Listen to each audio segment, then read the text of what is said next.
आज आपण पुनावळ्याच्या सर्वात महत्त्वाच्या कनेक्टर्सपैकी एक पुनावळे अंडरपासची ग्राउंड रियालिटी पाहणार आहोत.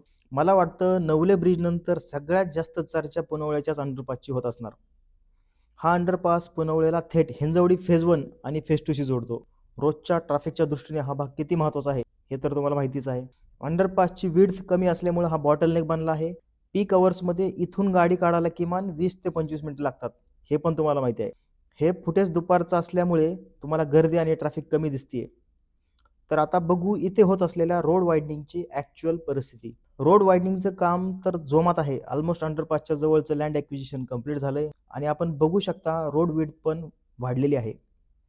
फ्री लेफ्टचं पण काम चालू आहे दोन्ही बाजूंनी. ट्रॅफिक मॅनेजमेंट पण चांगलं झाल्यामुळे लोकांचा त्रास थोडा कमी झालाय. पण अंडरपासची विड्थ वाढल्याशिवाय हा बॉटलनेक काही निघणार नाही. चला तर आपण पुढे गायकवाड नगरच्या दिशेने जाऊन रोडवर कितपर्यंत झालंय ते बघू.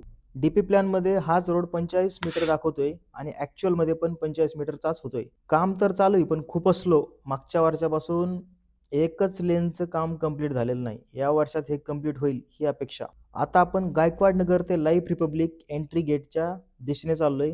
इथलं काम कंप्लीट झालंय, हे एक चांगलं झालं. आता आपण लाईफ रिपब्लिक टाउनशिपमध्ये एंट्री केली आहे. इथले रोड तर अगोदरपासूनच वाईड आणि चांगले आहेत.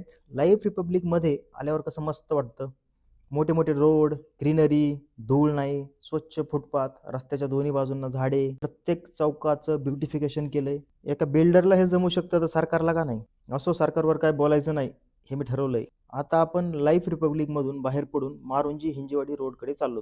या रोडची परिस्थिती काहीशी बिकट वाटते. हा रोड जर वाईड केला तर ट्रॅफिकचा बराचसा प्रॉब्लेम सुटू शकतो. होपफुली आता सरकारचं लक्ष हिंजेवाडीच्या कनेक्टिव्हिटीवरती गेलं आहे तर हा रोड पण वाईड लवकरच होईल ही अपेक्षा.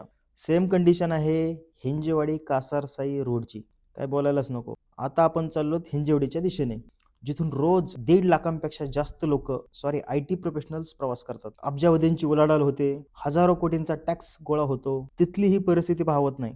मेट्रोचं काम प्रगतीपथावर आहे. इथल्या पण रोडचं वाईडनिंग प्रस्तावित आहे.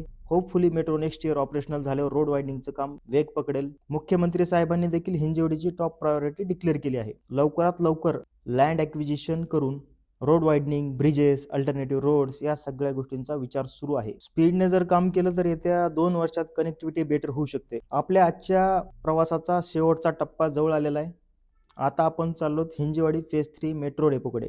इथूनच सगळं मेंटेनन्स, टेस्ट मॅनेजमेंट या सगळ्या गोष्टी होतात. आज जायला परमिशन मागितली होती पण वॉचमन काकांनी काय आतमध्ये जाऊ दिलं नाही. तर आता मी बाहेर उभा राहूनच ट्रायल रनसाठी थांबलेली मेट्रो दाखवतो.